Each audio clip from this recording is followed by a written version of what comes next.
Hi Nandini, please sit. Coffee తీసుకుంటారా, టీయా? No thanks sir. అదే ఆ రోజు మహీకి తక్కువ మార్కులు ఇచ్చి షో నుంచి ఎలిమినేట్ చేశారు కదా, ఆ తర్వాత మీరు తన్ని ఎప్పుడు ఎలా కలుసుకున్నారో, కలుసుకున్న తర్వాత ఏం జరిగిందో తెలుసుకొని దాన్ని బట్టి వర్క్ స్టార్ట్ చేద్దామని. ఓ మహేశ్వర్ గురించా? వాస్తవంగా అమ్మాయి పర్ఫార్మెన్స్ కు నేను ఇవ్వాలనుకున్న మార్కులు అవే. దానికి ఆ అమ్మాయి హర్ట్ అయ్యి ఏం చేసిందో తెలుసా?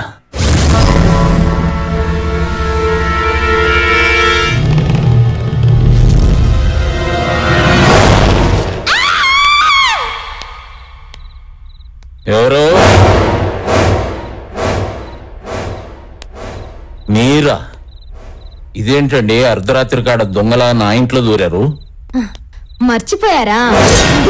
పగా ఇదేంటి, నేనేం చేశాను? నిన్న డాన్స్ ప్రోగ్రామ్ లో ఆ అమ్మాయికి 80 మార్కులు ఇచ్చావు. నా డాన్స్ లో ఏం చూసిచ్చావు? ఆ డాన్స్ లో రిథం ఉందండి. ఆ అమ్మాయి బాడీలో రిథం ఉందా? నా బాడీలో అహం ఉందా? నువ్వెప్పుడైనా డాన్స్ చేస్తేనే కదా.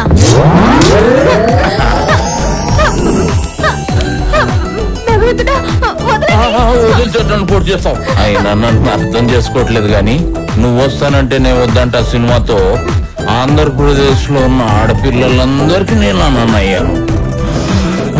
ఒక్క నీకు తప్ప.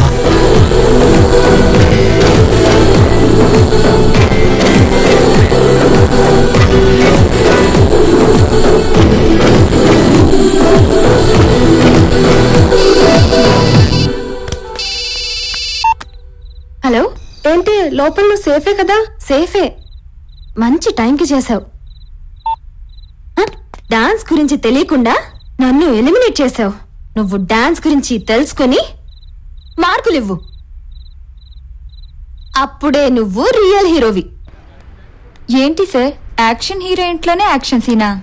ఏదేమైనా మీరు చెప్పిన దాన్ని బట్టి చూస్తుంటే మహేశ్వరి చాలా ధైర్యవంతురాల్లా ఉంది. అవును. మహేశ్వరి వార్నింగ్ ని ఛాలెంజ్ గా తీసుకున్నారా? ఎస్, డే అండ్ నైట్ ఒకటే పని. Shot ready sir. వస్తున్నా. అలాగే సార్. ఓకే నందిని, మళ్ళీ కలుద్దాం. నా ప్రోగ్రామ్ ఏదున్నా రాజాతో కోఆర్డినేట్ చేయి. Okay, see you. Okay sir.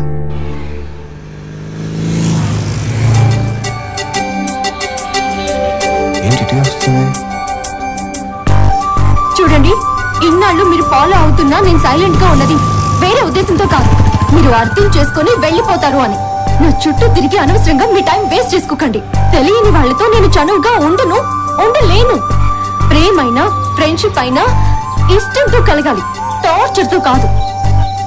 దయచేసి వెళ్ళిపోండి. అయితే ఇష్టంతో ఫ్రెండ్స్.